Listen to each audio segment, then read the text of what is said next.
everyone. Today we will study about the post-fertilization structures and the event. ठीक है, as you know, zygote is formed. One of the male gamete fuse with the egg cell to form the zygote, and other male gamete fuse with the polar nuclei to form the primary endosperm nucleus. ठीक है, zygote किस में develop हो जाता है? एम्ब्रॉय में, और micropylar and की तरफ इसकी डेवलपमेंट होती है। और प्राइमरी एंडोस्पर्म क्या बनाता है? एंडोस्पर्म, जिसके पास क्या रिजर्व फूड है, nourish the developing एम्ब्रॉय।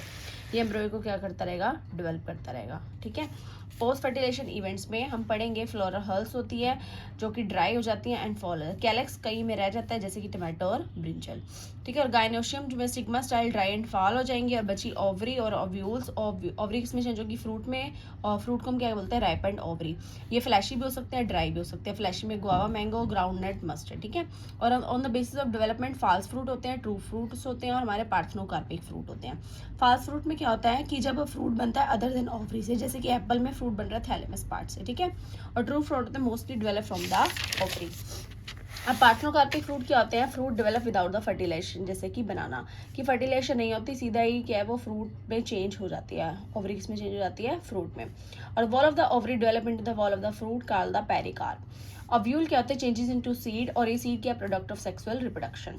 Number of ovule is equal to the number of seed in the fruit. जितने ओव्यूल होंगे उतने क्या होंगे? सीड होंगे। सीड के अंदर क्या क्या present? Seed coat, cotyledon and the embryonal axis.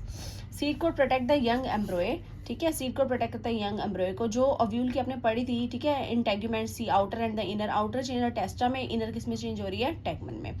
और माइक्रोपाइल एक प्रेजेंट है, वो ओपनिंग की फॉर्म में प्रेजेंट रहता है सीड में, और वो हेल्प करता है O2 और H2 की एब्जॉर्प्शन में during the seed germination. Cotyledon thick और मोटा हो जाता है, और इसमें बहुत सारा रिजर्व फूड होता है लेग्यूम्स की फॉर्म में। फिर आगे आता है मेच्योर सीड। जब सीड जैसे जैसे मेच्योर होता है तो दो तरह के होते हैं, एक एल्बुमिनस सीड और एक नॉन एल्बुमिनस। ठीक है, अब इसमें क्या होता है कि अगर हमारे पास रेजिडुअल एंडोस्पर्म बच गया है, वैसे तो सीड की डेवलपमेंट के दौरान एंडोस्पर्म यूज हो जाता है, लेकिन फिर भी अगर कुछ बच जाता है तो उसे बोलते हैं रेजिडुअल एंडोस्पर्म, वो प्रेजेंट है castor, maize, wheat, barley. But अगर कोई एंडोस्पर्म नहीं बचता है, no residual endosperm, pea, groundnut. ठीक है, इसके एग्जांपल है। अब सम सीड में क्या न्यूसेलस भी बच जाती है, इसे बोलते हैं पेरिस्पर्म। क्या बोलते हैं? Perisperm. Example beet and the black pepper. तो याद रखना पेरिस्पर्म क्या है, पेरिकार्प क्या है। फिर ड्यूरिंग मेच्योरिटी, अब क्या होता है कि जैसे सीड क्या हो जाता है? मेच्योर हो जाता है।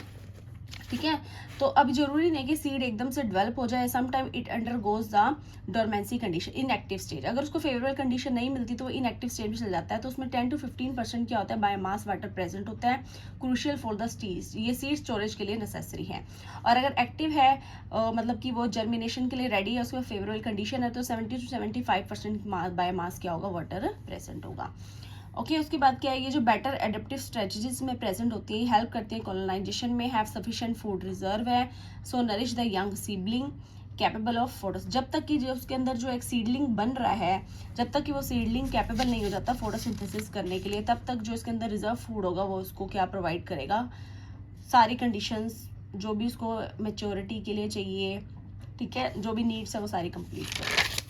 तो उसके बाद क्या है? Seed is basis of agriculture. Seed की वायबिलिटी, जैसे पॉलन की वायबिलिटी होती है उसी तरह सीड की भी वायबिलिटी होती है। ठीक है, कि कितना टाइम के लिए सीड जो है अलाइव रहता है, कितना टाइम के लिए वो वायबल है। सम स्पीशीज में क्या होता है? स्पीशीज जो है लूज कर देते हैं वायबिलिटी फ्यू मंथ्स में ही, और seed of large number of species life for several year, बहुत सारे सालों के लिए क्या है जीवित रहते हैं। जैसे कि एग्जांपल ओल्डेस्ट में लुपाइन, लुपिनस आर्टिकस। ठीक है, ये 10,000 ईयर के बाद जर्मिनेट हुआ था और फ्लावर आए थे इसमें, found in Arctic and tundra. और रिसेंट डेट पाम है फिनिक्स डेक्टिफेरा, 2000 ईयर तक ये डोरमेंसी पीरियड में रहता है, उसके बाद ये क्या करता है? जर्मिनेट करता है। Found in archaeological excavation at place. ठीक है, फिर है एंडोस्पर्म। एंडोस्पर्म क्या है? Form from the repeated mitosis. Primary endosperm cell में बार बार माइटोसिस होते हैं, ये सेल जो होती है, और क्या बनाती है? एंडोस्पर्म बनाती है। एंडोस्पर्म डेवलपमेंट एम्ब्रॉय की डेवलपमेंट से पहले ही बन जाता है, ताकि उसको इजीली क्या प्रोवाइड कर सके? नरिशमेंट प्रोवाइड कर सके। ये भी दो तरह के होते हैं, एक फ्री न्यूक्लियर, एक सेलुलर। अगर सेलुलर नहीं बनती है, सिर्फ डिवाइड होता जा रहा है न्यूक्लियस बार बार, तो वो क्या कहलाता है? Free nuclear endosperm. जैसे कि कोकोनट वाटर है and white part of coconut cellular endosperm. Apomixis, next term is the apomixis. Development of seed without fertilization. Some variety of mango citrus fruit में क्या होता है? न्यू सेलस सेल जो होती है वो ओवरी के अंदर प्रोड्यूट कर जाती है और क्या बनाती है? एम्ब्रॉय बनाती है।